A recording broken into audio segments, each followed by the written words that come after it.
antes de que arranquemos, alguien, si no me acuerdo si fue esta semana o la semana pasada, alguien nos escribió sugiriendo utilizar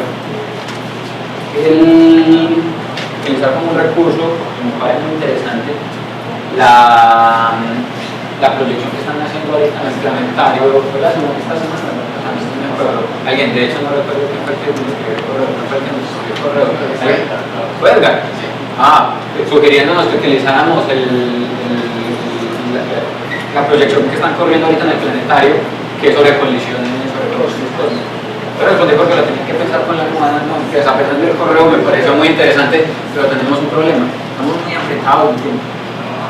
Estamos muy apretados de tiempo porque gasté mucho tiempo explicando las cosas de las actividades y no quiero dejar de presentar contenido. Lo que me estaban preguntando ahorita, ¿vamos a lograr cubrir el programa? No, en el sentido que el programa que les entregué al principio del curso, como ya se dieron cuenta, está retrasado. Los contenidos son los que sí vamos a cubrir, es decir, a mí me toca sentarme y me está tocando sentarme a organizar los contenidos, para presentar los contenidos en el tiempo que nos queda. Solamente por esa razón, entonces, desafortunadamente no podemos hacer eso. Sin embargo, estamos conversando con la gente del planetario a ver si puedo dictar una charla de estas que dictan en los espacios de los martes por la noche, una charla con relación precisamente a esa proyección, como para que se hiciera algo, pero de manera complementaria, es decir, por fuera del tiempo del curso. Apenas se concrete algo, apenas lo empezamos a conversar ayer, apenas se concrete un horario, si sí podemos hacer la charla o no, miramos entonces si podemos hacer Bueno, ¿en qué nos habíamos quedado la semana pasada? La semana pasada estábamos hablando de la recesión de las galaxias y estábamos hablando entonces de la constante de Hubble.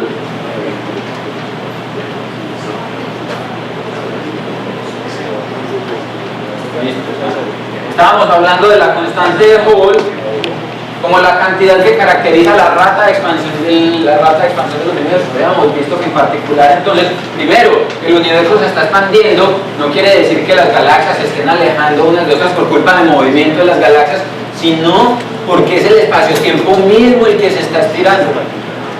¿Ya? Recuerden, haga de cuenta que usted coge una banda elástica y pinta dos hormiguitas sobre la superficie de la banda elástica. Cuando usted estira la banda elástica, las posiciones de las hormigas con relación a las moléculas de la banda elástica no cambian. Las hormigas no se movieron sobre la banda elástica. Sin embargo, usted cuando estira la banda elástica ve que las dos hormigas se separan, porque el universo en el que están embedidas las hormigas, que es la banda elástica, se está expandiendo. Lo mismo pasa con el universo, entonces, cuando nosotros vemos el problema de la recesión de las galaxias. El universo se está expandiendo. Lo que nosotros vemos es que las galaxias más lejanas se están alejando a una velocidad más grande porque se está generando más espacio a una velocidad mayor entre nosotros y ellas, porque hay una mayor cantidad de espacio para crear más universo por unidad de longitud en esa región. Pero estábamos hablando entonces precisamente de las dificultades que hay entonces para caracterizar la rata de la expansión del universo. Habíamos visto que en particular, si uno asume que esa rata de expansión del universo es constante, solamente asumiendo que la rata de expansión es constante, uno puede en principio tratar de estimar la edad del universo. Asumiendo que la rata de expansión es constante, uno puede utilizar la relación de la ley de Hubble para determinar, por ejemplo, entonces, la edad del universo. Hacer una estimación machetera. No es una solución exacta, pero es una cosa aproximada. Y encontrábamos entonces que dependiendo del valor de la constante de Hubble, usted consigue diferentes valores para la edad del universo.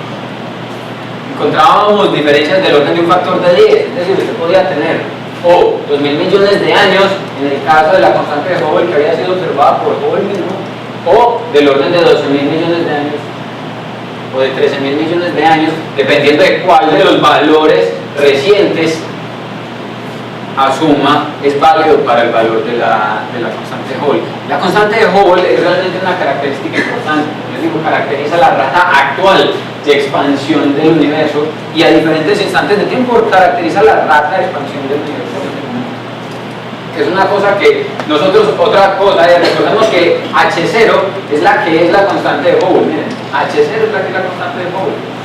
Lo vamos a ver, no lo vamos a alcanzar a ver hoy, pero lo vamos a ver en el principio de la próxima clase, y es que, en efecto, H no es necesariamente una constante en todos los casos. Dependiendo de la dinámica del universo en el que usted esté metido, la rata de expansión puede ser acelerada o puede ser desacelerada, lo que quiere decir que el valor de la constante de Hubble cambia a lo largo del tiempo, y eso va a caracterizar las características del universo, si se expande aceleradamente, y se va a expandir infinitamente, si se va a expandir hasta cierto punto y va a colapsar, etcétera. Eso depende de la dinámica, que es lo que nosotros vamos a ver hoy. Y nos habíamos quedado precisamente entonces con la pregunta de, bueno, y entonces, ¿cómo cambia H con el tiempo? Si usted quiere resolver la pregunta de cómo cambia H con el tiempo, tiene que meterse con el problema de la dinámica. Y para meterse con el problema de la dinámica, tenemos que volver a la relatividad.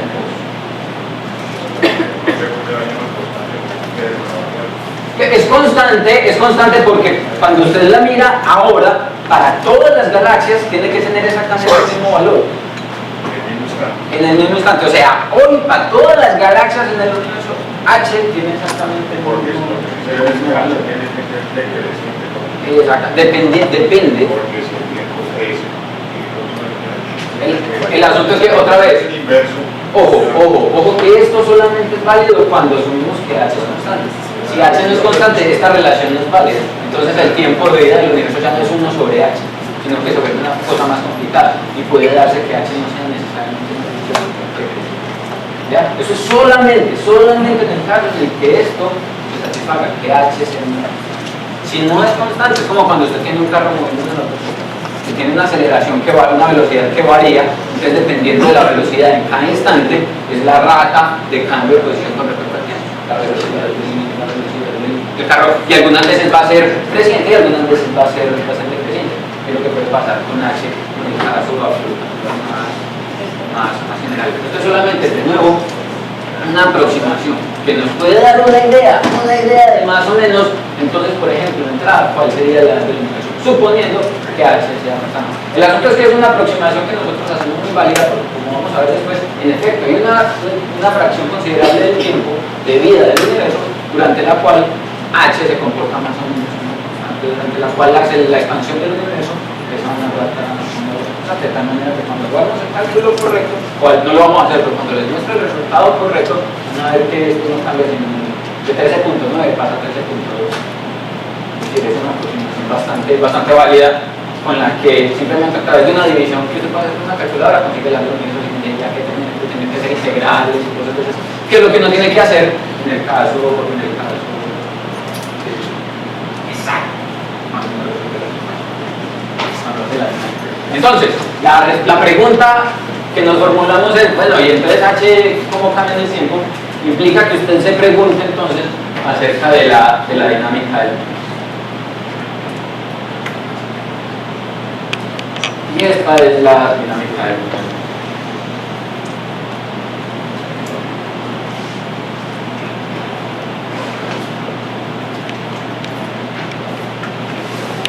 Vamos a pensar como Newton. Es decir, vamos a pensar como Newton, es decir, por un momentico, olvídense de todo lo que hemos hablado. De hecho, ni por un momentico, ahorita vamos a ver básicamente a exactamente este mismo escenario, pero ya no creo que nos Einstein. Supongamos entonces que todas las estrellas en el universo, todo lo que usted ve en el universo está homogéneamente distribuido. De hecho, inclusive, eso es lo que le dije al principio cronológico. La cuestión es que el principio cronológico se lo exige a usted que eso pase a grandes escalas. El principio cronológico del universo, isotrópico, en todo el universo. Pero cuando usted lo ve a gran escala, a pequeña escala no es necesariamente ni homogéneo ni es isotrópico, porque tenemos fluctuaciones en la densidad. Por ejemplo, cuando usted mira una galaxia, que es un brumito de estrellas, ¿ya? No es isotrópico porque si usted mira, por ejemplo, hacia el centro de la galaxia, ve más estrellas en esa dirección que en esta, de tal manera que hay una dirección privilegiada. Pero localmente, cuando usted lo mira a gran escala, por encima de 100 megaparsecs, el universo se ve como un tejido uniforme, homogéneo y isotrópico, en el que las direcciones no importan, en el que los lugares todos son equivalentes. Sin embargo, consideremos entonces la situación en la que yo veía el universo hace 20 años, 30 años, cuando estaba en la escuela y me decían, el cielo tiene estrellas y los planetas, y uno cerraba los ojitos y se imaginaba todo lleno de estrellas uniformemente distribuidas. Entonces pensemos que las estrellas y las galaxias están distribuidas en el universo de manera uniforme, perfectamente uniforme, porque no hay otra razón para pensar diferente. Cuando usted mira el cielo, usted ve las estrellas básicamente todas distribuidas de manera uniforme, omitiendo el manchón de la Vía Láctea. Usted ve mover las estrellas, que las estrellas están quietas y las galaxias están quietas. Están quietas, absolutamente quietas, porque ninguno en otro ha visto mover una galaxia, y ninguno en otro ha visto mover una estrella. El asunto es entonces, cuando usted tiene un sistema como ese, en los que cada uno de esos cuerpos tiene masa, usted sabe que todos esos cuerpos van a interactuar gravitacionalmente. La pregunta es entonces, ¿usted cómo me explica cuál es la evolución de un sistema como ese cuando todos los cuerpos que lo componen tienen masa? La pregunta del examen es, pregunta del examen de física. Suponga un sistema que tiene una distribución de masa uniforme, estacionario. ¿Qué quiere decir que está estacionario? Que la velocidad es igual a cero, que es lo que nosotros estamos viendo. Explique por qué ese sistema existe. Es decir, si cada uno de estos punticos es una estrella,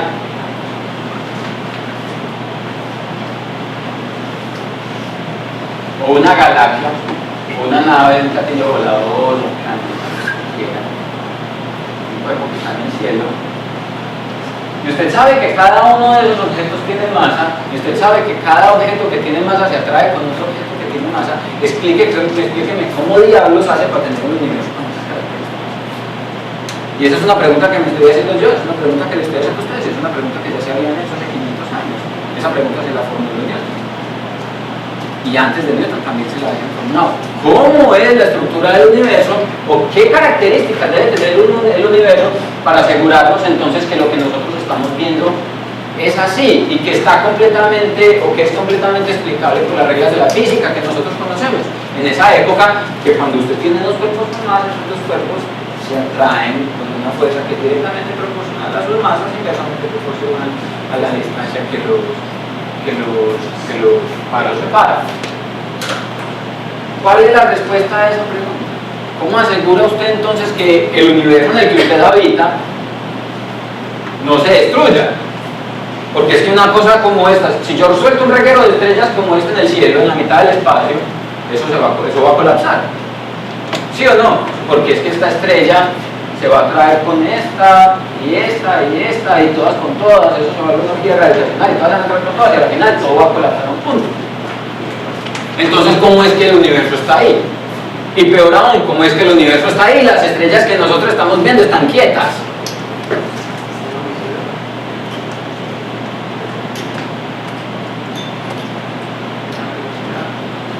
¿A ustedes qué se les ocurre?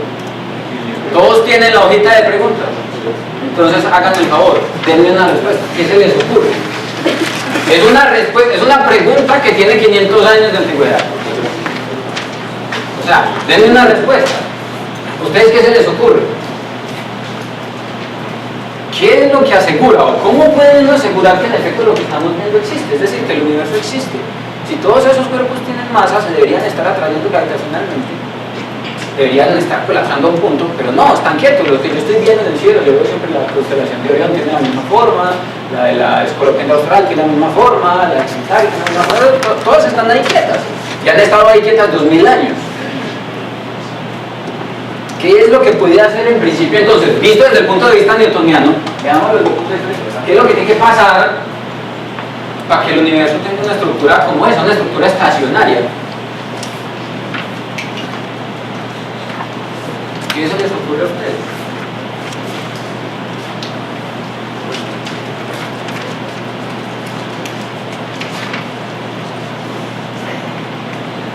Que existe, por ejemplo, una fuerza, un equilibrio en la fuerza que se atrae. ¿Perdón? Un equilibrio, por ejemplo, entre las fuerzas. Por eso es una opción. Yo quiero que ustedes me den su respuesta, es decir, yo quiero que ustedes se comporten hoy como el físico. Yo quiero que ustedes hoy sean los que busquen la respuesta a esa pregunta. Yo les voy a dar la respuesta en dos contextos diferentes. La respuesta que yo me sé, que yo creo que es la que funciona. Pero me parece muy interesante que ustedes hagan el ejercicio de un momentico tratar de meterse en el problema de pensar en cómo asegurar que eso pasa. Por ejemplo, tiene que haber una fuerza que se contrarreste y que equilibre. ¿De dónde salen? Las almas de los fieles difuntos, de Dios, yo qué sé. Llámame la energía oscura, ¿entiendes?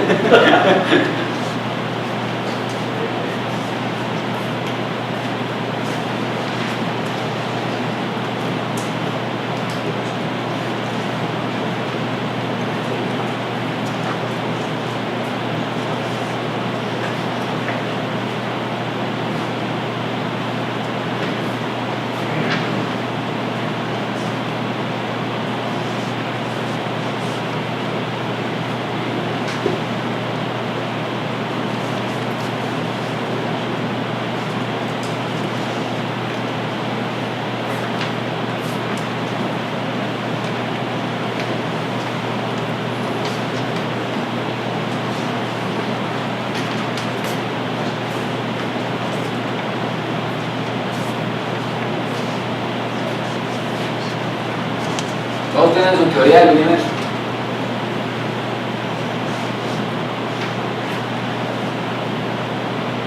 Sí. ¿Quién me cuenta su teoría del universo? ¿Por qué el universo es estacionario y estático en esas condiciones?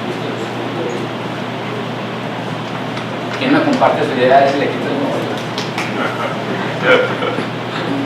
Porque hay fuerzas de atracción en todos los sentidos. Entonces se anulan las unas con las otras. Ok, entonces vos decís... Dando como resultado que uno hace sumatoria de en cualquier sentido. Ok, entonces vos decís, hay algo aquí que atrae, hay algo aquí que atrae, hay algo aquí que atrae, algo aquí que atrae, algo aquí que atrae. De tal manera que es como cuando usted tiene una pelota amarrada con dos cuerdas, la jala para un lado y ella se apea. Pero si usted jala la cuerda para un lado y para el otro con la misma fuerza, la pelota va a quedar quieta. Esta es una buena opción.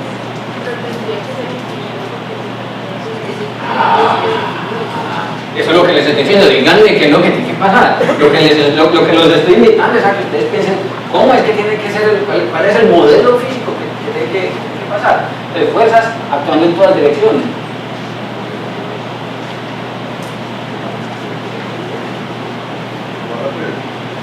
De tal manera entonces que la sumatoria de fuerzas sea igual a cero. Pero entonces eso impone una condición. Y es que entonces tiene que ser infinito. Miren que inmediatamente pensar en una cosa nos lleva a una condición. Es como cuando hablábamos de los principios de relatividad. La constancia de la velocidad de la luz, inmediatamente implica algo. Una condición de este tipo inmediatamente implica algo. Y es tener entonces un universo infinito.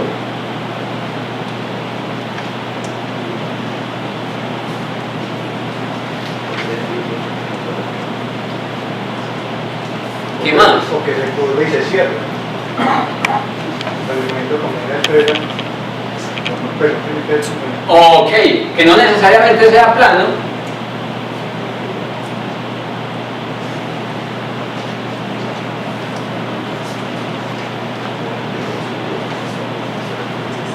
Que sea cerrado, que sea periódico, que sea como la superficie de una esfera. En efecto, no necesariamente tiene que ser infinito. Si el universo son una distribución de estrellas en la superficie de una esfera, para cada estrella hay exactamente una partícula que haga la fuerza contraria. Otra posibilidad es que en realidad si acto de la gravedad no tenemos una fuerza que es débil, no ha tenido que dar tiempo para que nosotros observemos que esté colapsando. Exacto, inicial, no hay que esperar. Pero estaba en un proceso del universo, por detrás no observamos ese periodo de contracción. Vamos a decir que V igual a cero es culpa de la edad del universo. Exacto.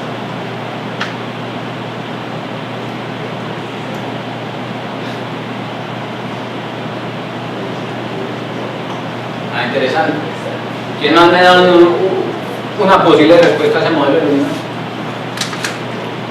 Lo que vos me estás diciendo, que hay una fuerza mágica por ahí, que se opone. Esa es otra opción. ¿Cómo? No necesariamente esta, puede ser otra. Bueno. Que hay una fuerza mágica por ahí que simplemente hace que la sumatoria de fuerza sea cero, pero en cuyo caso la única fuerza ya no es solamente fuerza gravitacional, sino fuerza gravitacional más otra cosa, ¿ya? Que actúa en dirección opuesta a la del campo gravitacional y hace que en las escalas grandes del universo se aniquile, una fuerza mágica. La otra es que no hay fuerza. O sea, decir que las leyes de que la fuerza gravitacional de Newton estaba mal. Es decir, que la fuerza gravitacional es igual a cero. Es decir, eso es negar la hipótesis inicial que pusimos, y es que las masas se atraen, pero bueno, digamos, eso es una respuesta posible. Es decir, las hipótesis que usted está planteando están mal.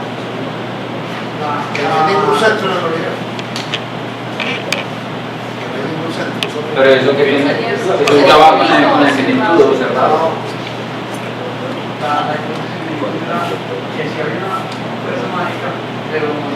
Pero no era constante, sino que era que aparecía cuando convenía. Profe, que hay un universo abierto donde, aunque estemos viendo las diferentes velocidades, se recompensan. O sea, que lo que vemos allí que viene para acá, se corre para allá. Sí, hay como una recompensa en un universo abierto. ¿Pero qué quiere decir que en un universo abierto? Lo que pasa es que estamos hablando de Newton.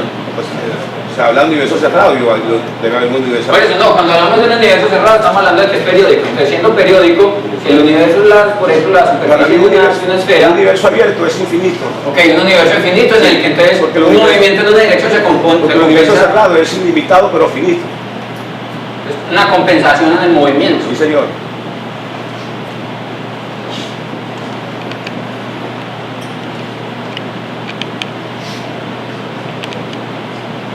Todo lo que ustedes están haciendo aquí en este momentico es exactamente lo mismo que hacemos nosotros cuando llegamos a la oficina todos los días por la mañana.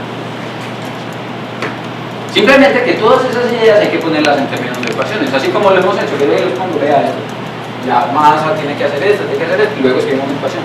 Cada una de estas cosas hay que ponerlas en la forma de una ecuación.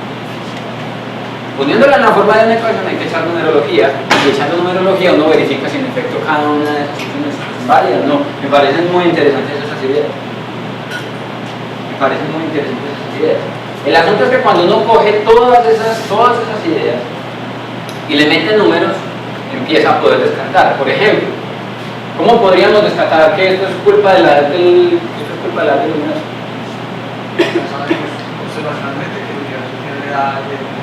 Olvidémonos de eso. Otra vez, estamos pensando como Newton. Estamos pensando como Newton. Y es que en una configuración como esta, una desviación sutilmente pequeñita, pero sutilmente pequeñita, se tira en todo. Una galaxia se mueve 1 milímetro a la derecha y se tira en la batica de cuadros. Y la velocidad a la que pasan los procesos gravitacionales es alta. Recuerden que les he contado, son 250 km por hora, 300 km por segundo, 400 km por segundo, 500 km por segundo. ¿Cuál es la velocidad de la estrella del agujero negro supermasivo? 700 km por segundo. ¿Cómo? No había, pero los procesos gravitacionales en efecto producen entonces movimientos que uno en principio debería ser capaz de detectar, asumiendo que esta cosa está quieta. De alguna manera uno podría decir, verificarlo. Es correcto, no, lo que vos decís es correcto, pero verifica que esto es exactamente igual a cero. Exactamente. La estrella de Barnard, que es básicamente observada de la época de Bessel, casi 100 años después de Newton, demuestra que evidentemente esto es cero. Entonces lo que le digo, vos mostrame esto, que exactamente igual a cero, es exactamente igual a cero. Y uno puede a través de una observación verificar que la velocidad de algunas estrellas no es exactamente igual a cero. Una desviación sutil de cero hace que la fiesta se acabe y que todo colapse. De tal manera que esto es debatible o verificable a través de las observaciones. ¿Que hay una fuerza mágica? Desafortunadamente que hay una fuerza mágica es lo más difícil de demostrar. Es lo más difícil de demostrar. Todavía nos inventamos fuerzas mágicas, las llamamos energía oscura y las llamamos materia oscura. Lo que es lo que más fácil resuelve los problemas. Déjale la mano a las ecuaciones con una cosa mágica. El asunto es que argumentar la naturaleza de esa fuerza mágica es lo que la puede hacer caer o seguir existiendo. Argumentar que no hay fuerza gravitacional es complicado, porque entonces ¿cómo explicas el movimiento de los planetas alrededor del Sol? Entonces vos me decís, vea, yo le puedo explicar el movimiento de los planetas alrededor del Sol con la fuerza gravitacional. Le puedo levantar el puente sobre el río utilizando los cálculos de la fuerza gravitacional, pero cuando voy a aplicarlo a los planetas y a las estrellas en el universo, ya no. Siendo que las estrellas también tienen masa, y la masa de las estrellas en principio debería tener la misma estructura que la masa que vemos aquí en la Tierra. De tal manera que esto es debatible otra vez a través de la experiencia que tenemos acá en la Tierra. Estos argumentos fueron los que llevaron a Newton a postular, por ejemplo, su modelo del universo. La cosmología newtoniana en efecto establecía, vea, para que usted tenga un universo como el que usted ve, en el que usted tiene entonces una distribución de estrellas, usted tiene que suponer que el universo es uniforme, homogéneo, las estrellas están distribuidas uniformemente en todo el espacio y ese espacio es infinito. Teniendo un espacio infinito, usted tiene la posibilidad de que haya un número infinito de estrellas ejerciendo fuerza sobre unas olas. Un número infinito de estrellas distribuidas uniformemente a lo largo de todo el espacio hace que la fuerza total actuada sobre una de esas estrellas sea cero. Así como cuando usted está parado en la mitad y hay dos personas jalándolo en las dos direcciones opuestas con una fuerza exactamente de igual magnitud. Exactamente eso le diría lo que le está pasando a la estrella. Eso implicará entonces que el universo sea infinito y que el universo sea absolutamente estacionario. Es decir, que no haya un origen y que no haya un fin. Las cosas tienen que estar como están ahora, antes y siempre. Es decir, no hay absolutamente nada de interesante en el universo si uno considera esta situación. Dios creó el universo, lo puso ahí y ahí se creó el universo. Si algo le pasa al universo, Dios llega y mete la mano, una fuerza mágica, y la estrella de Barnard que se corre un poquito, y llegamos y la corremos a la derecha, la devolvemos para que la estructura del universo no se Esa es la respuesta, por ejemplo, que se dio a la estructura del universo durante mucho tiempo. Y es la que está basada, de nuevo, en la experiencia, en lo que nosotros podemos observar, al menos a simple vista. Cuando usted ya refina las observaciones, cuando se da cuenta que el espectro de las galaxias le muestra que hay un corrimiento Doppler, cuando se da cuenta que las estrellas en el cielo y en el universo no están distribuidas de manera uniforme, isotrópica, cuando se da cuenta que las estrellas en el universo, de hecho, no están distribuidas uniformemente, sino que están acumuladas en grumos, en la forma de galaxias, en cubos de galaxias y todo ese tipo de cosas, entonces usted se da cuenta que estas hipótesis están mal y que usted tiene que pensar en un modelo completamente distinto. Porque las hipótesis no son válidas, entonces el cálculo que usted acaba de hacer está completamente mal.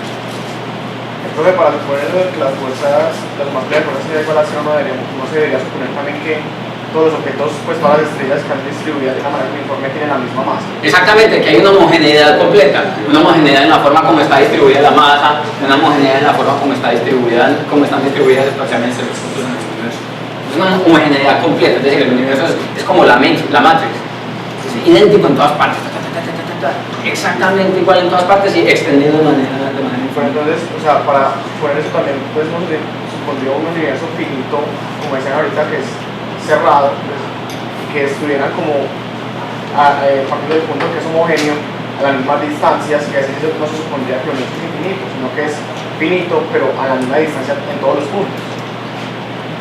Sí, no, es completamente válido. Las dos situaciones matemáticamente son equivalentes. ¿Es eso lo que está tratando? Sí, o sea, porque es que el hecho de que sea infinito no lo entiendo muy bien por el hecho de que supondría que las estrellas no están distribuidas uniformemente. No, vos podés tener, coge una pelota, yo tengo un dibujito aquí.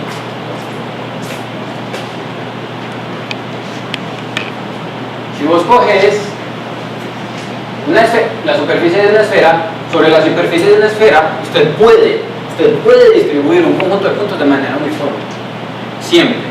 Es posible, es absolutamente posible. No como están aquí no están distribuidos de manera uniforme, porque el desplazamiento no es entre dos puntos aquí, no es el mismo que el desplazamiento entre dos puntos acá. Pero hay formas de generar puntos uniformemente distribuidos sobre la superficie de una estrella, de tal manera que en efecto la distancia promedio entre cada una sea exactamente la misma, cuando inclusive la distribución de puntos la geometría de la superficie es posible, de tal manera que la situación matemáticamente es equivalente. El asunto es que para Newton no era fácil pensar que el universo en el que él se movía tenía la forma de una superficie cerrada como la superficie de un balón, porque recuerden que en el caso newtoniano el espacio es una cosa, el tiempo es otra, y son cosas inmutables. Él veía que las cosas se movían en línea recta, y si una cosa se mueve en línea recta es porque el espacio es plano, ¿sí o no? Entonces, como su experiencia indicaba que el espacio era plano, él pensaba entonces no en un universo cerrado periódico, sino en un universo plano infinito. ¿Ya? Era simplemente la idea, pero matemáticamente los argumentos para el universo cerrado periódico básicamente funcionan exactamente igual que para el universo infinito.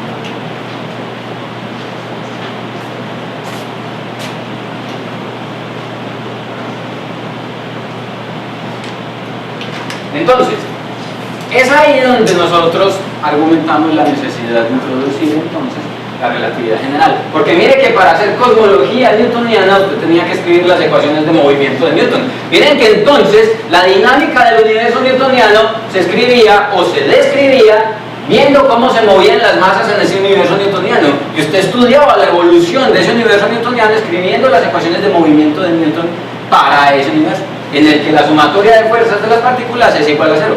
Esto son las ecuaciones de movimiento de Newton.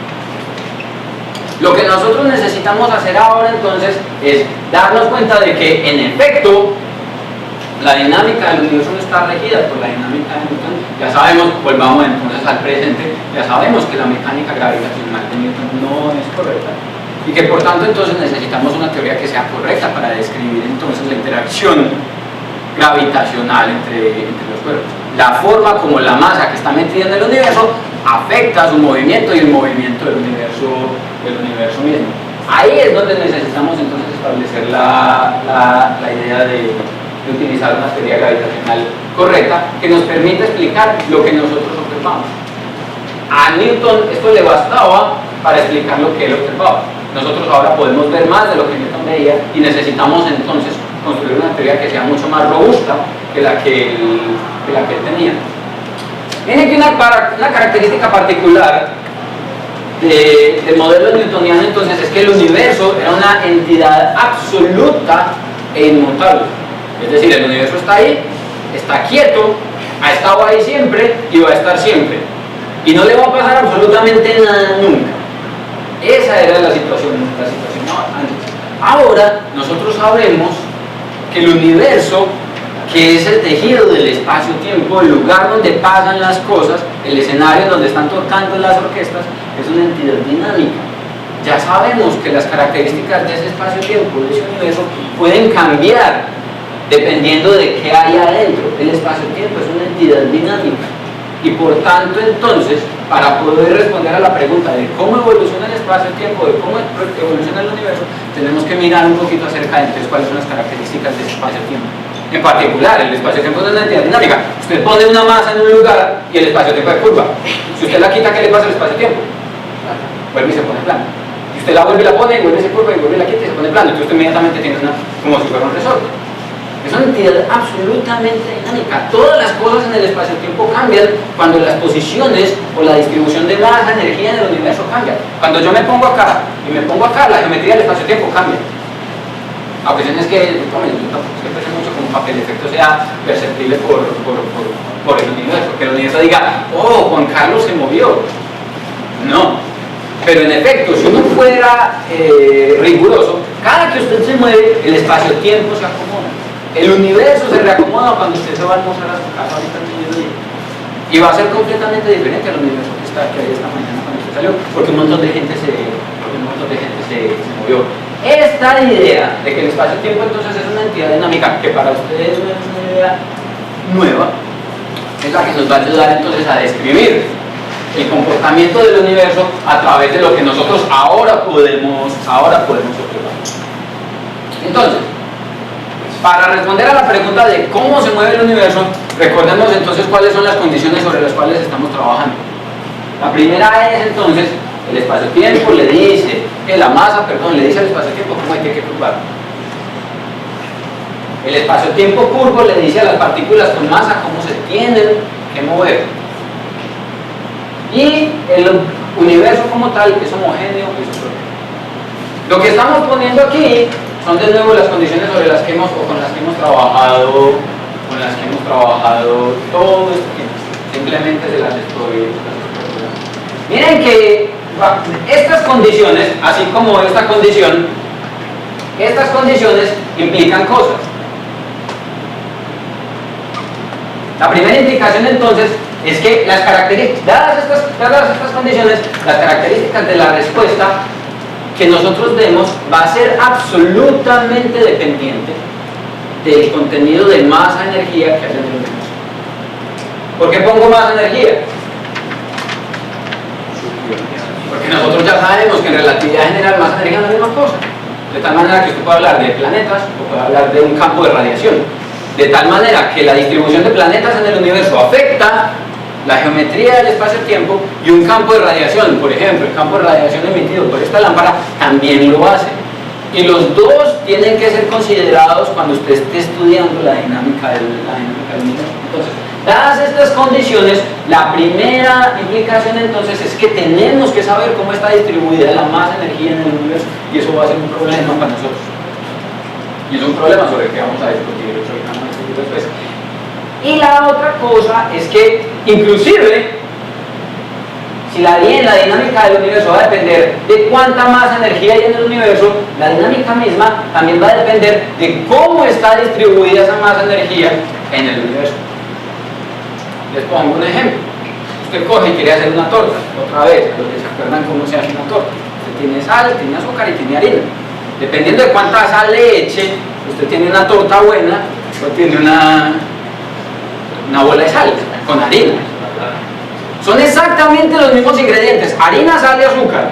Pero si usted en lugar de echarle media libra de azúcar, le echa media libra de sal y una cucharada de azúcar, en lugar de una cucharada de sal, usted termina teniendo una torta asquerosa. Son sal, harina y azúcar. Las proporciones simplemente cambiaron. Y cambiando las proporciones, usted cambió la torta. ¿Ya? Lo mismo pasa con el universo. Usted puede tener un universo entonces con diferentes componentes de masa-energía, masa en la forma de planetas, estrellas, fotones, materia oscura, pero dependiendo de las proporciones en las que eche ese material en la receta, usted va a terminar teniendo un universo u otro. Así como con la torta, dependiendo de la proporción en la que eche los ingredientes, termina teniendo una torta u otra. Estas dos implicaciones entonces que se derivan directamente a ojo de ver entonces las condiciones con las cuales estamos trabajando son las que nos van a ayudar entonces a discernir ya de manera analítica la manera como se da la evolución del universo.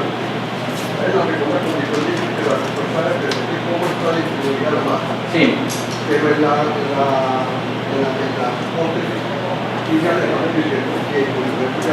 Sí, no, cuando aquí digo cómo está distribuido, me refiero a cómo está distribuido en términos de porcentajes, en términos de la receta. Están tres partes de radiación por una parte de materia.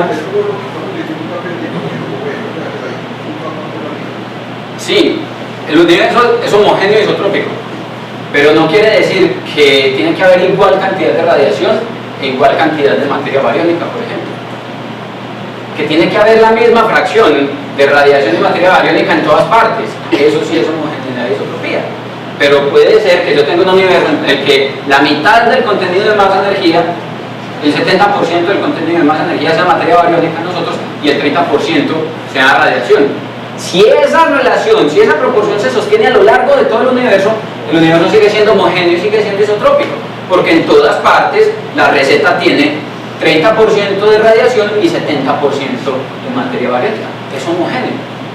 ¿Ya? Lo que tenemos que ver es, en efecto, cómo está distribuida. Aquí cuando pongo distribuida me refiero a cómo está distribuida en términos de los porcentajes, las diferentes componentes de esa masa de energía. Miren que no tienen que ser iguales para que se sostenga o se siga siendo válido el principio cosmológico.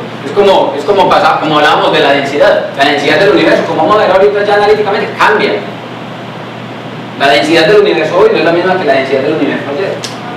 Entonces el universo no es homogéneo y no es isotrópico porque la densidad no es la misma que ayer. No, es que usted tiene que hablar de cómo son las cosas hoy y de cómo eran las cosas ayer. Usted no puede compararse a usted hoy con usted ayer.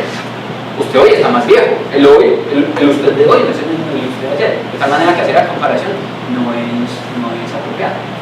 La densidad del universo ayer era diferente a la que era hoy, pero la densidad del universo, a la que es hoy, pero la densidad del universo hoy es la misma en todas partes. Siendo la densidad del universo en todas partes al mismo tiempo, asegura que entonces el universo siga siendo homogéneo.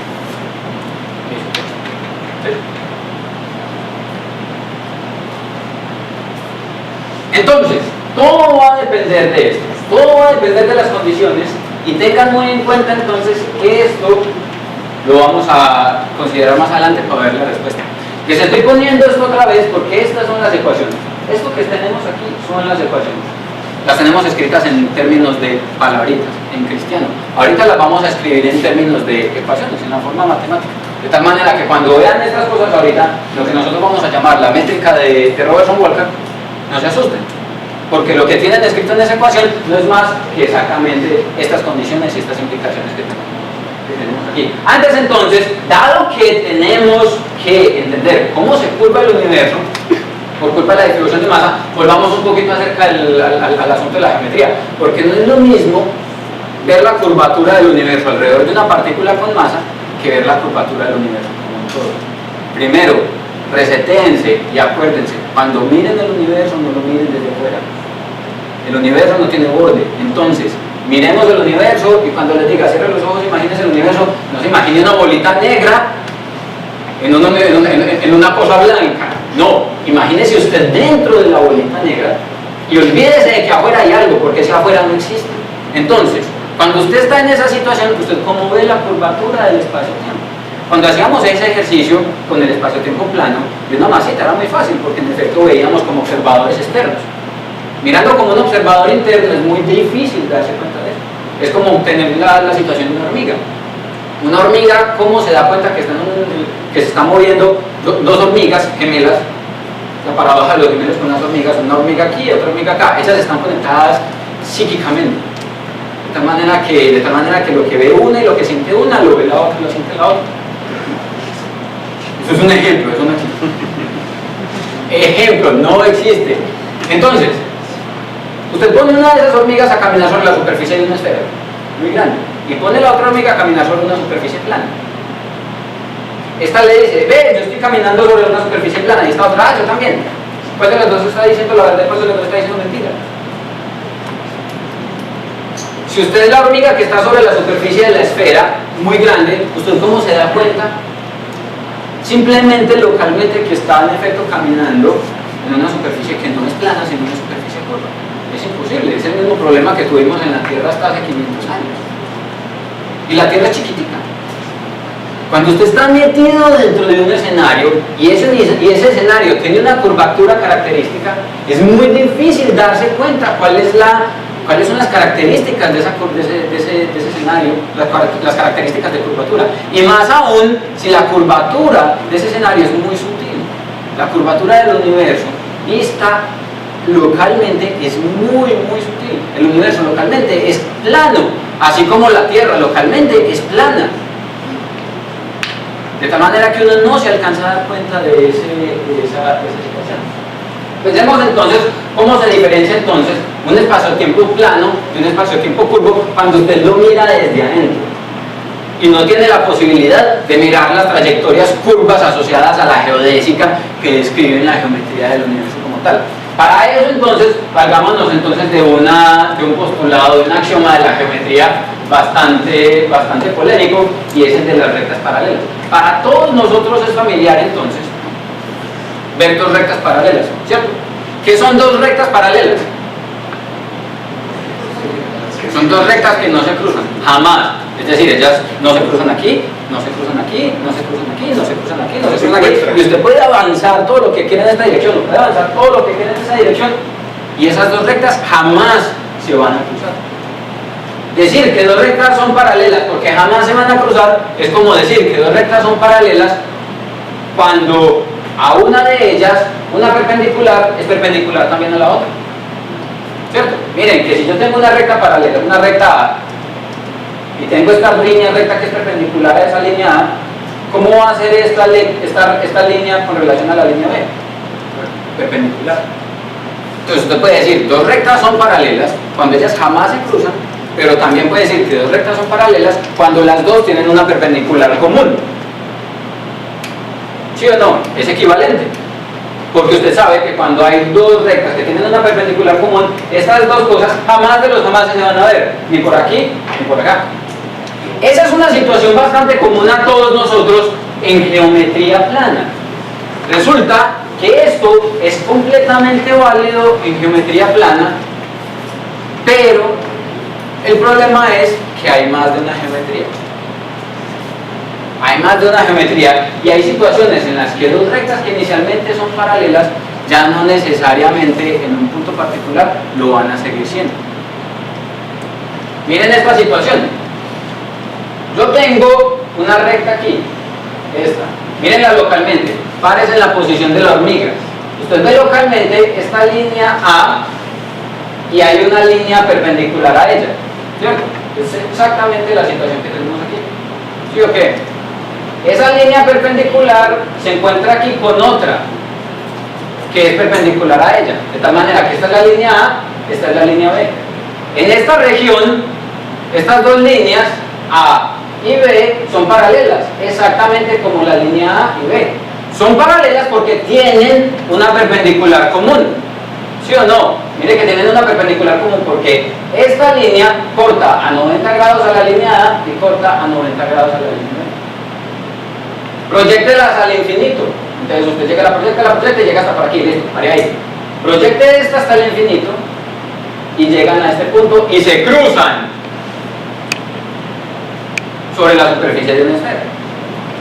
A ver, ¿cómo así? Son perpendiculares y se cruzan, y para acabar de ajustar se cruzan a 90 grados. Es lo que pasa cuando usted corta una naranja en casco. Esto, ¿cómo se empareja con esto? Estas líneas son paralelas.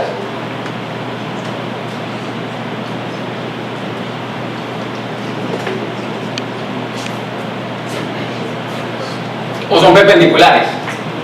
¿Es niño o es niña? Porque es que son perpendiculares y son paralelas simultáneamente.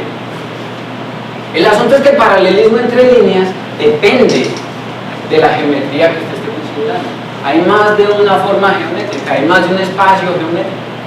Esto es geometría plana, y en geometría plana esto es válido. Dos rectas que son paralelas son dos rectas que jamás se van a encontrar. Pero cuando usted utiliza o asume que hay formas geométricas diferentes, se encuentra que dos rectas que son paralelas en algún lugar se pueden encontrar en el futuro. De tal manera que el paralelismo no necesariamente existe en todos los espacios geométricos, visto como lo vemos en la geometría plana. Bueno, pues usted dice que el espacio infinito no debería colocarle errores. ¿Por qué le colocamos un espacio infinito? No, aquí, este no es el universo. Esto es simplemente la superficie de una esfera. Y para una hormiga que vive en este universo, esto es válido. Para una hormiga que vive en la superficie de este espacio, que es un espacio bidimensional, esta concepción geométrica es válida. Esa hormiga va a ver que la recta A y la recta B son perpendiculares, son paralelas en esta región, pero son perpendiculares en esta otra. ¿Ya?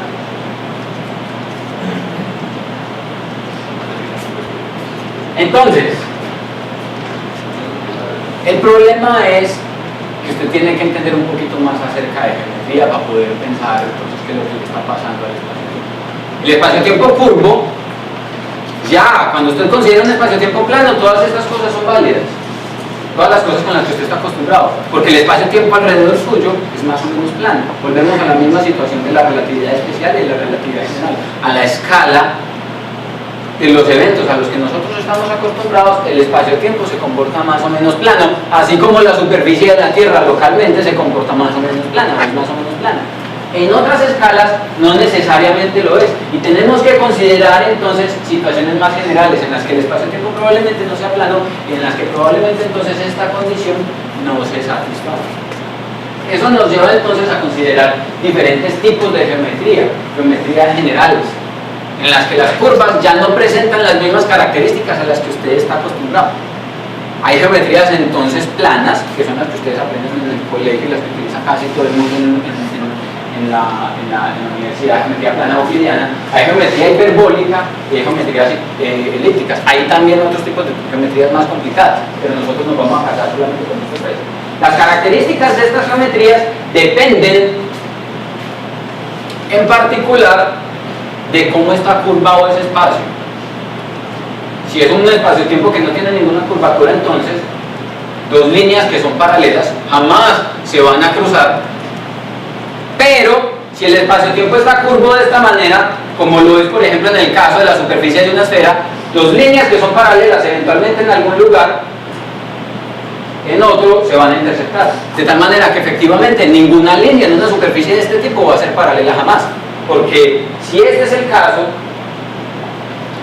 más extremo, en el que dos líneas son inicialmente paralelas en algún lugar, por aquí adelante en algún lugar, en el futuro o en una distancia posterior, se van a terminar cruzando. Sobre la superficie de una esfera, por ejemplo, o en una geometría, en un espacio de geometría elíptica, o lo que vamos a llamar nosotros una geometría cerrada, nunca se van a encontrar dos rectas que nunca se encuentran.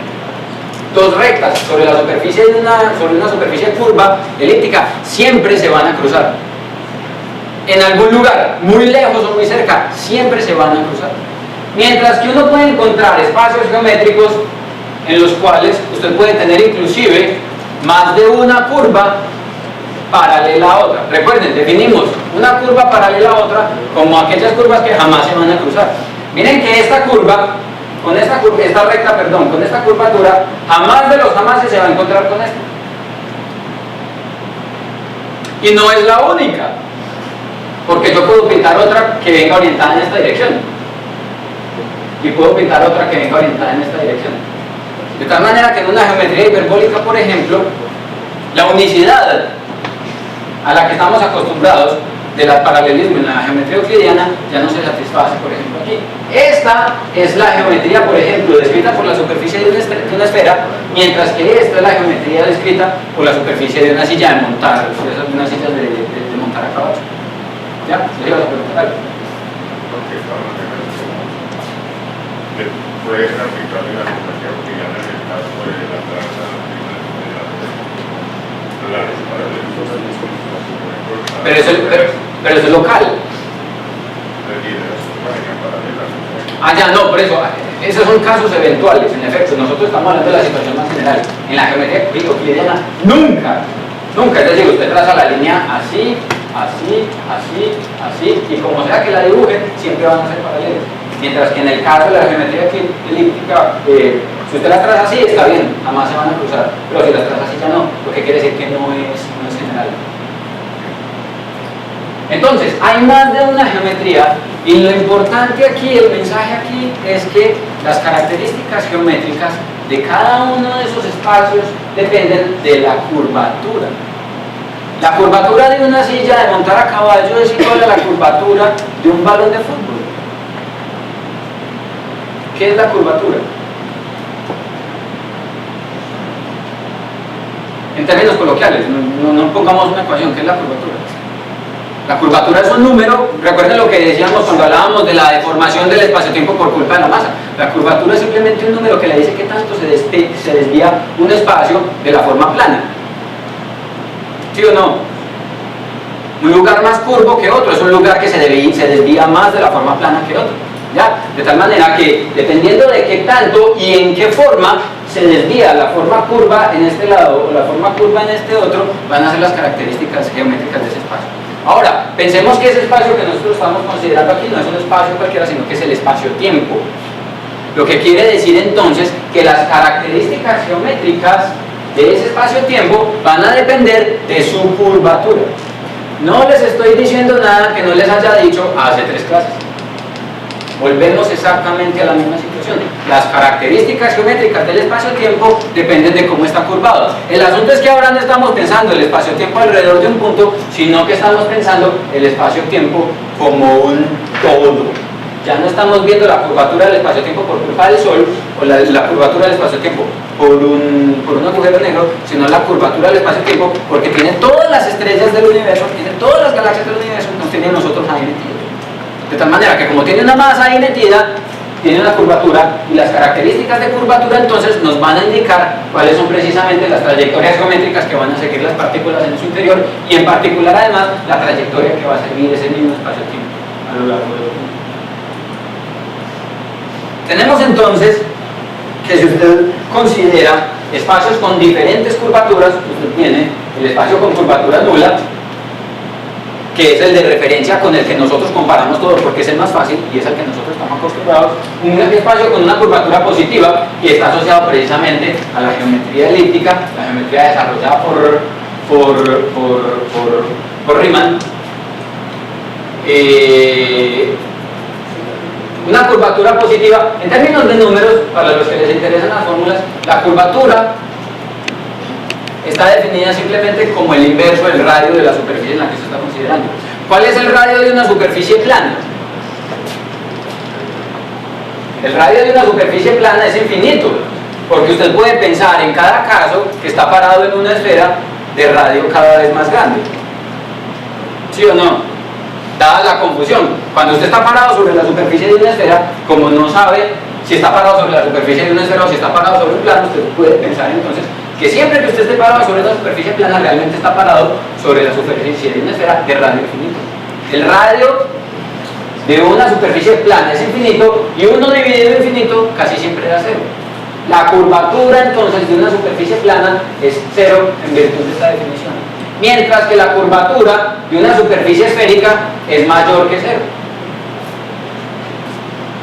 y es menor que 0 en el caso de una curvatura negativa como la de una silla de montar. El problema de que sea 0 es porque, si bien la curva se dobla en esta dirección, el centro de curvatura se encuentra por fuera de la superficie, está por aquí. Es difícil de ver la analogía en el caso de una silla de montar. Volvemos a la situación. Miren, en una situación de espacio plano, usted tiene entonces que 2 rectas paralelas jamás se van a encontrar, mientras que en una superficie con curvatura positiva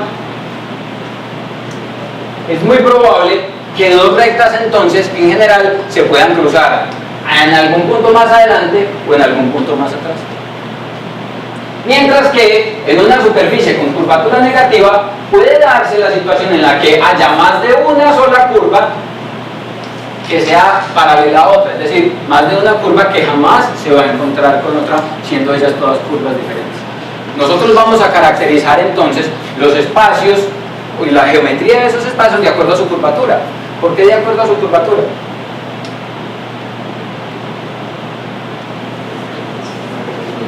Porque la masa le dice al espacio-tiempo cómo se tiene que curvar, y el espacio-tiempo curvo es el que yo busco, es el que yo quiero interpretar. Entonces, yo tengo que ver de alguna manera cómo identificar la curvatura del espacio-tiempo. Identificando la curvatura del espacio-tiempo, puedo identificar cuál de estos 3 escenarios es el que corresponde a mi universo.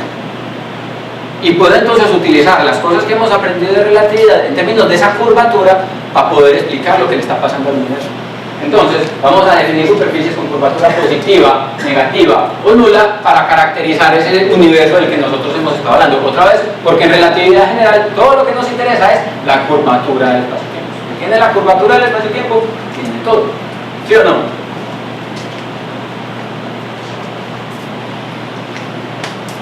Bueno, y tiene que ser una curvatura. O sea, no se pueden dar universos o... La curvatura no necesariamente tiene que ser constante. Eso es lo que me estás diciendo. Es decir, que la curvatura del espacio-tiempo sea aquí una y sea aquí otra. Hay un problema. Eso pasa cuando uno mira el universo localmente. ¿Sí o no? Cuando uno mira el universo localmente, la curvatura del espacio-tiempo no es constante. ¿Por qué? Por la masa, ¿sí o qué? Miren, habíamos dicho, en una situación embebida, usted tiene que si tiene un planeta aquí, el espacio-tiempo alrededor de él se curva. Y aquí tiene la Luna. Y el espacio-tiempo alrededor de ella también se curva y se curvó de manera diferente. La curvatura del espacio-tiempo aquí es diferente a la curvatura del espacio-tiempo acá. Pero eso es localmente. A gran escala, dado que el universo tiene que ser homogéneo, e isotrópico, no puede haber un punto favorecido. Y la curvatura que vamos a describir o que vamos a utilizar para describir el universo va a hacer referencia a todo el universo. Si la curvatura del universo varía localmente, entonces el universo ya no es homogéneo o ya no es isotrópico. ¿Ya?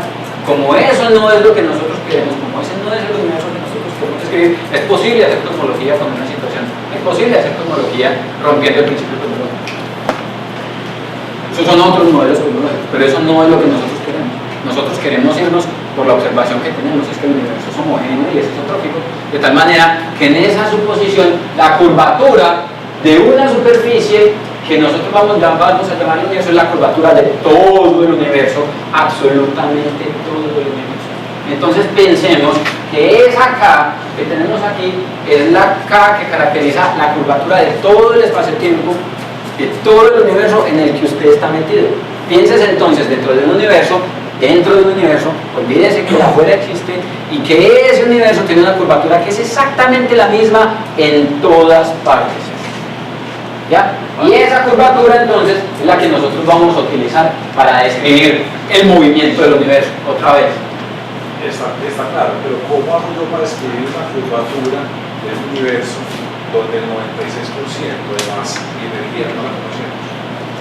Eso ya es machete, eso ya es un actor que... No, ahorita van a ver, bueno, no ahorita, pero en el curso de lo que viene van a ver por qué creemos que eso es correcto.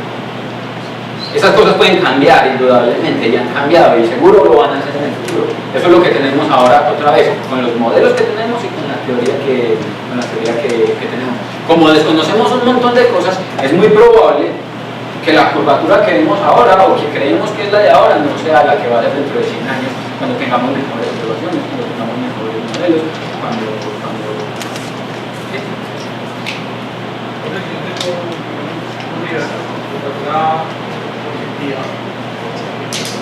Y toda la materia, pues, toda la materia que está dentro está deformando la clase es que el universo todo está metido en el mismo hueco. ¿Por qué no? Vos estás pensando, pero es que aquí es muy fácil pensar que en efecto la curvatura es positiva o es negativa. ¿Por qué no te planteas el mismo problema aquí? ¿Por qué para vos no es un problema que la curvatura sea cero aquí y aquí? En el caso de la superficie de la esfera también pasa lo mismo. La curvatura de la esfera, ¿cuánto vale? Aquí, y lo mismo vale aquí, y lo mismo vale aquí, y lo mismo vale acá, y lo mismo vale acá, y lo mismo vale en todas partes. Y lo mismo pasa con la silla de montar. Pero entonces el hecho de que tenga masa no le va a quitar la curvatura completa, neta, pues... El hecho de que tenga masa es el que se hace cargo de asignarle un valor a la curvatura que tiene el universo. Recuerden, la curvatura del espacio-tiempo es directamente proporcional a cuánta masa hace. Si usted le quita la masa al universo, va a cambiar la curvatura del universo. Hacer plano. No, va a cambiar la curvatura del universo. Va a cambiar la curvatura del universo porque curvatura cero es tener curvatura. ¿Ya? Una cosa es no tener curvatura, otra es tener curvatura nula. Pero esa es la curvatura nula, que es distinto a no tener curvatura. Entonces, recuerden, por eso he insistido y repetido los principios de relatividad que hemos visto. La masa le dice al espacio-tiempo cómo y cuánto tiene que curvar. Entonces, el valor que va a tomar K va a depender de cuánta masa hay. Si usted le mete o le saca masa al universo, el universo va a pasear por uno de estos tres valores, dependiendo de si usted le metió o si usted le sacó masa. No sabemos en qué proporción, no sabemos cómo, no sabemos qué tiene que pasar para que el universo, siendo plano, se vuelva cerrado o siendo plano, se vuelva abierto. Y nada que ver con la densidad. ¿Cómo? Nada que ver con la densidad. Allá vamos ahorita porque la masa y la densidad están relacionadas para nosotros, ya les voy a decir por qué. Anota la pregunta y te recuerdo que te la respondo. Siempre hay que pensar que estamos ¿Cómo? Siempre estamos adentro. Yo no me he salido, ¿quién de ustedes se salió del universo? Ahora que estamos hablando de la curvatura. Dentro del universo nosotros podemos medir la Estamos curvatura. hablando de la curvatura desde afuera. No, aquí lo estamos viendo en el caso de una analogía de una situación dos dimensional. Pero dentro del universo usted puede medir la curvatura. Ahorita les voy a mostrar cómo. Pero bueno, otra vez, ahorita no. Nosotros vamos a ver cómo es que medimos la curvatura. Pero es posible medir esa curvatura. Así como dentro de la superficie de la Tierra, usted mide el radio de la Tierra. Es que no es imposible, es difícil, que es distinto. ¿Ya? Es difícil, que es diferente. Para nosotros no es imposible medir la curvatura del espacio-tiempo, que es un chicharrón, ¿no? ¿Verdad? Es otra cosa diferente. Por ejemplo, Pero en el caso de la Tierra, nosotros estamos por fuera. si nosotros asumimos que nuestro universo es una superficie dos dimensional, como la de la hormiga, medir el radio de curvatura de la superficie de la Tierra es un problema equivalente a medir la curvatura del espacio-tiempo.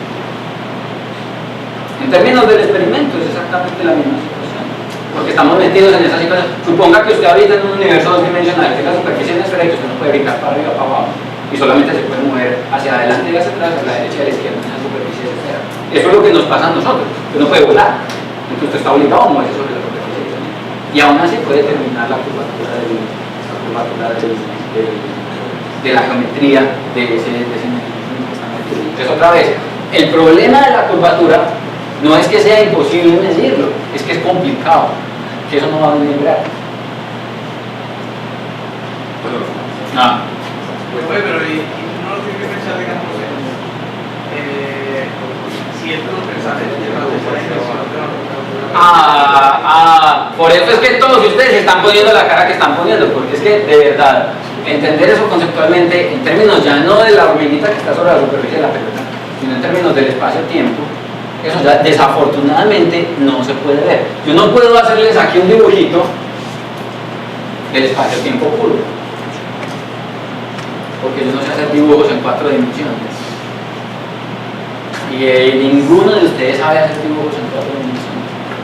Ya sabemos que esa curvatura del espacio-tiempo, de ese espacio cuatridimensional, se refleja en los cambios de las características del espacio-tiempo alrededor de ese punto que usted está considerando. Lo que quiere decir que cuando la curvatura cambia de plana a positiva o a negativa, lo que cambian son las características de ese espacio-tiempo alrededor, que desafortunadamente nosotros no podemos ver. Ese es el problema. Y por eso estas cosas se tienen que modelar todas matemáticamente. Porque uno no puede hacer un dibujito. Bueno, el espacio-tiempo curvo del universo es este. Y uno lo pinta. Si eso se puede hacer, estamos hechos. Pero desafortunadamente no se puede, y nos tenemos que reducir precisamente a tratar de entender esa cosa que no podemos ver mirando dibujitos de espacios de dimensiones inferiores, como serían. Sí, en las analogías, digamos, cuando nos hablas de paralelas, si no se cortan, no se cruzan, uno tiene pues la imagen, digamos, física de la recta y lo relaciona con el espacio, pero la verdad es que el componente tiempo del espacio-tiempo, si yo voy a pensar qué puede significar un tiempo cruzado con otro, pues no tengo ninguna analogía. Pues, exactamente, no hay una experiencia que yo les pueda transmitir. Y literalmente hablando, no hay nadie que la tenga, porque se sale de la capacidad de nuestro cerebro para interpretar lo que se puede ver o lo que no. Miren entonces, lo que tenemos entonces es un universo que está curvo por la masa que tiene, que es homogéneo y que es isotrópico. ¿Sí o qué? ¿Qué otra característica puede tener ese universo?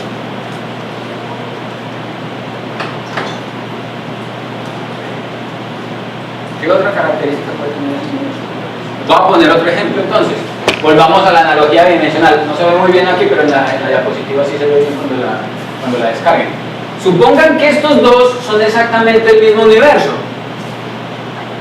simplemente vistos en dos instantes de tiempos diferentes. Miren que los dos son homogéneos, son isotrópicos, son periódicos, los dos satisfacen exactamente las mismas condiciones. ¿Qué hay de diferente entre ellos dos? La escala. que uno es más pequeñito que otro. Pero este pequeñito satisface estas condiciones y todas las que pasamos atrás, y este grande también. O sea, los dos satisfacen esas condiciones. Es muy probable entonces que nuestro universo sea como este, o una combinación de los dos. Es decir, que la escala del universo no sea constante, sino que esté cambiando. El universo es homogéneo, es isotrópico, pero nadie nos ha dicho que la escala del universo tiene que permanecer constante, que fue una de las conclusiones a las que llegó Newton. Para nosotros, hasta el momento, no hay nada que nos esté diciendo todavía el universo tiene que ser estacionario. La escala del universo tiene que ser la misma. En principio, para nosotros, esto nos demuestra entonces que un universo que satisfaga estas dos condiciones podría ser un universo en el cual la escala de sí mismo cambia a lo largo del tiempo. Es decir, que no es un universo estacionario, sino que es un universo que crece o que se encoge, un universo dinámico. Recuerden lo que les decía, el espacio-tiempo es una entidad dinámica. Al ser una entidad dinámica está habilitada para estirarse o para encogerse. Todo lo que le dé la gana, a la velocidad que le dé la gana, como le dé la gana, siempre y cuando lo haga en la misma proporción en todas las direcciones. Que fue lo que le pasó precisamente a estas dos esferas. Entonces, la métrica o la geometría de este espacio-tiempo va a estar caracterizada por esas tres condiciones: la isotropía, la homogeneidad y la posibilidad de que sí o no cambie su escala o su tamaño a lo largo del tiempo. Eso es posible, ¿sí o no? Nadie nos está diciendo que no se puede, y verificamos a través de esta analogía que en efecto es posible. Cuando uno resume entonces esta condición, el hecho de que la masa le diga al espacio-tiempo cómo deba curvarse, y el hecho de que no hay una condición que nos diga que el universo tiene que ser estacionario, nosotros podemos resumir todas esas condiciones en la forma de una ecuación. La forma de esa ecuación es esta que aparece aquí. ¿Recuerdan qué es la métrica? ¿Recuerdan que habíamos dicho? La métrica es simplemente la ecuación que le dice cómo se comporta el espacio-tiempo en cada lugar del universo. Nosotros. La anterior está más alta. No, La- la anterior.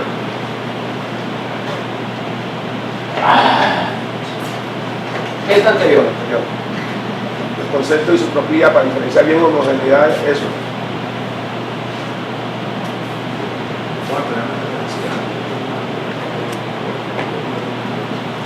Ahora entra la densidad. Todavía no entra la densidad, ahorita entra la densidad.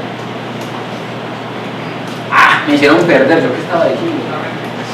La métrica. ¿Recuerdan que habíamos hablado de la métrica entonces? ¿Recuerdan que habíamos dicho? La métrica es la característica que reúne toda la forma que nosotros utilizamos para reunir todas las propiedades que describen un espacio-tiempo. La métrica del espacio-tiempo plano nos dice cuáles son las propiedades del espacio-tiempo plano, nos dice cuál es la distancia entre dos puntos, nos dice cuál es la curvatura del espacio-tiempo, nos dice cómo se van a mover los puntos sobre ese espacio-tiempo, ¿sí o no? La métrica, recuerden entonces, le va a decir a ustedes cuáles son las características del espacio-tiempo. Nosotros ya conocemos las características del espacio-tiempo de Cristiano, y lo que necesitamos es ponerlas en una ecuación para poder resolver las ecuaciones de movimiento.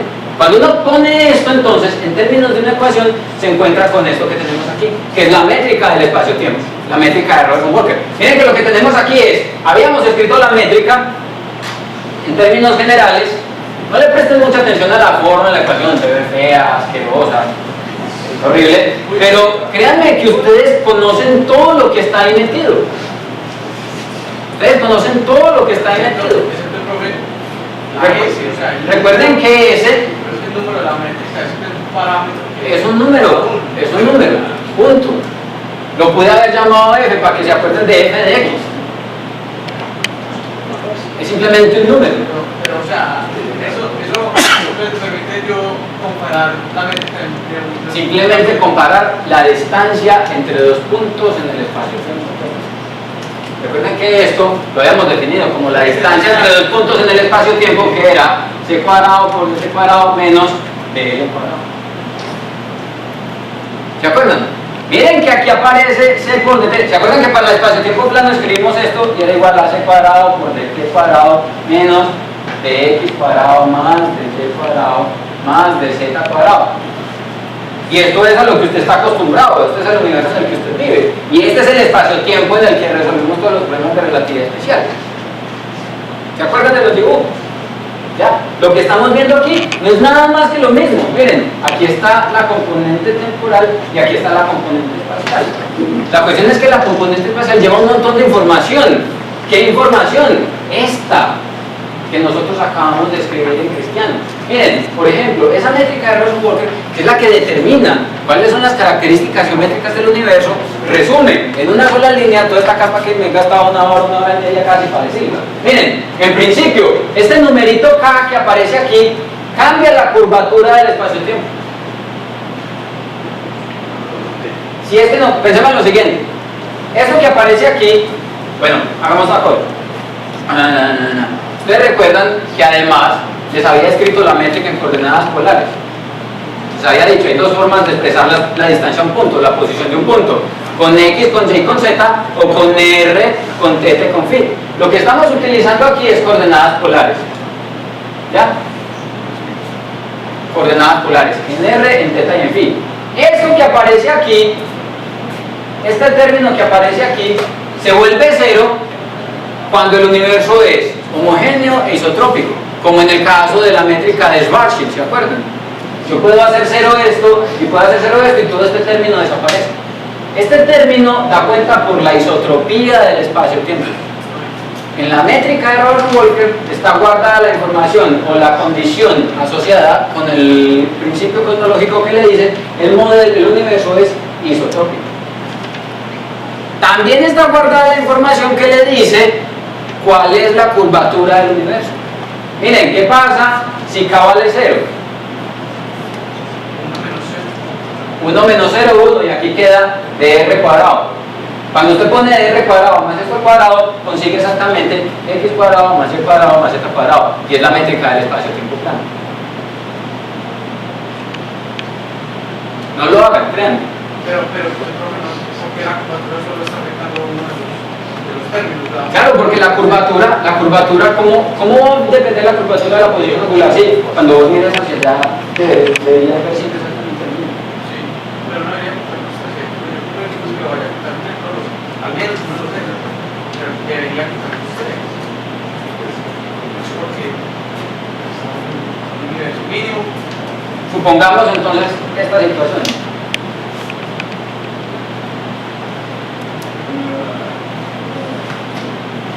¿Cierto?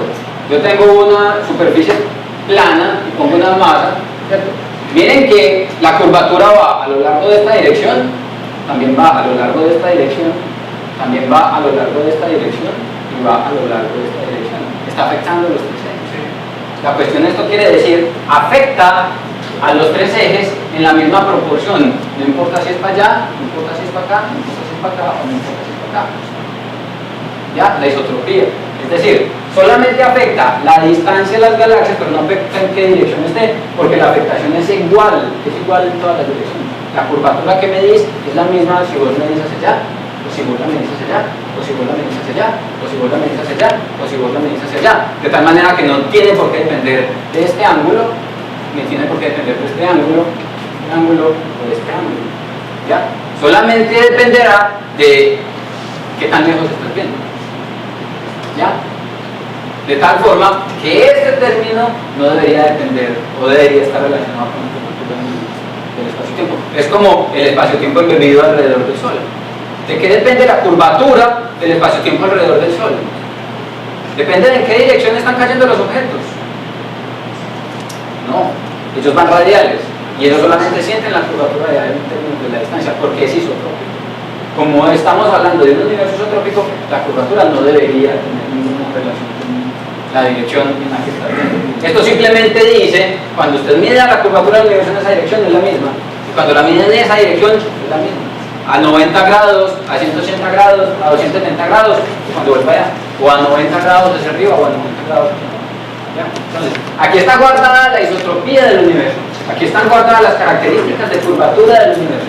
Y como vamos a ver entonces, y como lo hemos mencionado varias veces, la curvatura entonces va a estar relacionada con la cantidad de masa que hay en el universo. Este número K, que es exactamente el mismo número K que puse aquí, depende de cuánta masa hay en el universo.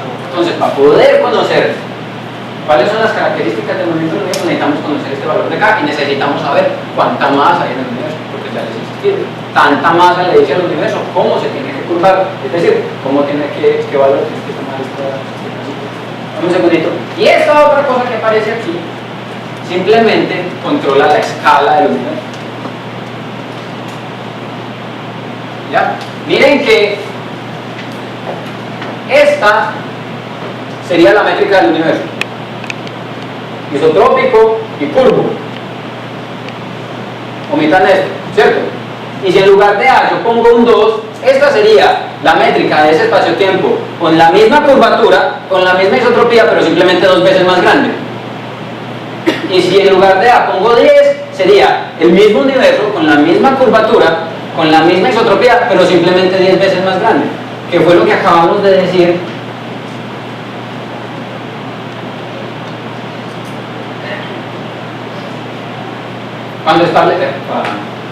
Cuando establecíamos que hay una cosa que sí puede variar en el universo y es su escala. Esto que tenemos aquí representa entonces el factor de escala del universo. ¿Qué tan grande es el universo como una función del tiempo? Que no necesariamente tiene que ser una constante.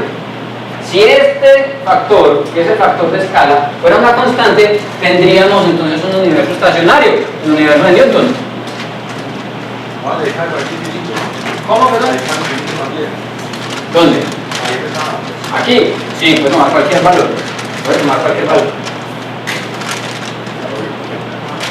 Ese es el radio de curvatura del espacio. Este K es el radio, es la curvatura del espacio-tiempo. ¿Qué es? Por eso, K es la curvatura del espacio-tiempo, que es 1 sobre el radio de curvatura. Y R es simplemente la distancia entre dos puntos. Recordad, es dx cuadrado más dx cuadrado más dx cuadrado. Esta es simplemente la distancia que separa dos puntos en el espacio-tiempo. Entonces, esta es la distancia que separa dos puntos en el espacio-tiempo curvo de nuestro universo, que tiene una curvatura K. ¿Ya? Cuando esos dos eventos están separados por un instante o por un intervalo de tiempo de t y por un par de coordenadas de r, de θ y de φ, es decir, una variación pequeñita en este ángulo, una variación pequeñita en este ángulo y una distancia pequeñita desde usted hasta el punto. Esta métrica, si usted conoce, disculpame un segundito, si usted conoce esta métrica, conoce todo sobre el universo. Miren que todo lo que hemos discutido a lo largo de esta primera sesión está resumido de manera absoluta aquí: isotropía, homogeneidad, curvatura y escalabilidad del universo. Un universo que es isotrópico, homogéneo, curvo y que además puede cambiar de tamaño. Todo metido en una sola ecuación característica de ese espacio-tiempo. Esto era lo que estábamos buscando, porque como necesitamos ver cómo cambia la constante de Hubble con el tiempo, ahí sí necesitamos hacer dinámica y necesitamos resolver las ecuaciones de Einstein. Cuando la distancia entre los puntos da igual al radio de curvatura, el intervalo va a ser infinito. Cuando la distancia entre los dos puntos es igual al radio de curvatura, en efecto entonces el intervalo va a ser infinito, porque quiere decir que la distancia que está separando dos puntos es igual al tamaño del universo.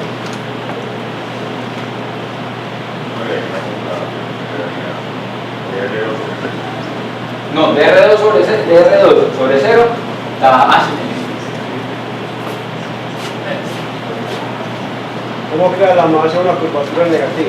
Pues es muy lógico la curvatura. El problema, exactamente, el problema es que eso es muy fácil ver una curvatura plana, porque las conocemos. Es muy fácil ver una curvatura cerrada, la de una superficie en esfera, pero una curvatura negativa es la única situación. Yo he intentado buscar una analogía diferente a la de la silla de montar, y la única cosa que yo conozco y que todos conocemos con una curvatura negativa cercana a algo familiar es una silla de montar, pero realmente no hay una forma de interpretar claramente esa curvatura negativa. La manera como yo la interpreto es, si una curvatura positiva se dobla en esta dirección, es como si usted estuviera desdoblando la esfera en la dirección contraria y mirar la curvatura desde adentro, como si estuviera apuntando para afuera, ¿ya? Es como si estuvieras siendo la hormiga que está parada sobre la superficie de la esfera, te desdoblan la superficie de la esfera y te dejan metido adentro, pero vos seguís viendo la curvatura hacia afuera. Esa es la forma como yo la veo y es suficientemente real como para que... Eso gráficamente, pero ¿qué tipo de masa la crea? Pues porque es que la masa... Cualquiera. La curvatura del espacio-tiempo depende de la masa. No importa. No importa. Papas, yucas, bananos, carros, aviones, no importa. Masa. El asunto es, depende de cuánta masa hay para saber entonces si la cantidad de masa que hay está asociada a una curvatura de este tipo, a una curvatura de este tipo, de ese tipo. No importa de qué tipo sea, no importa tanto. De hecho, sí importa en alguna fracción de qué tanto, por lo mismo que les decía la receta de la torta con sal y azúcar. Eso en efecto vale, pero a veces no es tanto qué tantas son las proporciones, qué tipo de masa es, sino cuánta hay. ¿Ya? En el caso general, las características geométricas de curvatura del espacio-tiempo total dependen en principio de cuánto en total. De tal manera que si son 10 kilos de papa, 20 kilos de papa o 50 kilos de papa, en los tres casos es la misma masa y en los tres casos la curvatura del universo sería distinta. Simplemente porque la cantidad de masa es distinta. Siendo papa la misma masa. ¿Ya? Entonces, la curvatura del espacio-tiempo en principio no depende de la naturaleza de la masa-energía, sino de la cantidad. En principio, hay situaciones de precisión en las que sí ocurre, pero en principio no necesariamente. Antes estaba diciendo que hay comodidad en la ecuación, y es que la aceleración está al cuadrado. Eso no es una aceleración, es la escala. Es la escala. Pero el hecho es que la escala, por la función, la escala, siempre el tiempo avanza. Esa ecuación es simplemente para un universo que no se contrae el universo constante. No, también es válida por un universo. ¿Cómo? Porque la escala no es negativa. Esa función de A al cuadrado no es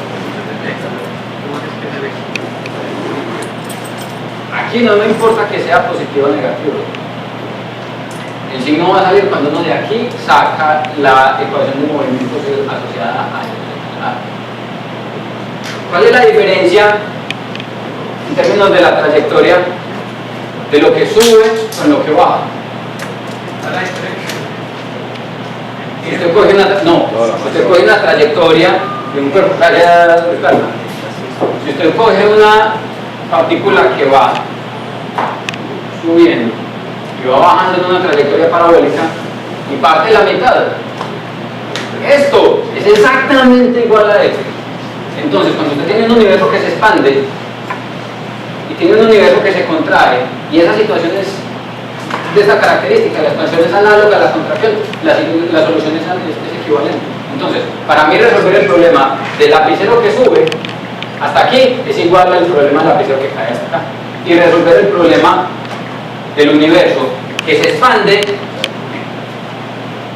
o que colapsa es exactamente la misma, y por eso aquí no aparece el signo de campo, porque la solución es simétrica, de tal manera que no necesitamos considerar el signo. Miren que en efecto, en la métrica de Rose-Walker nosotros no metimos la ley de Hubble.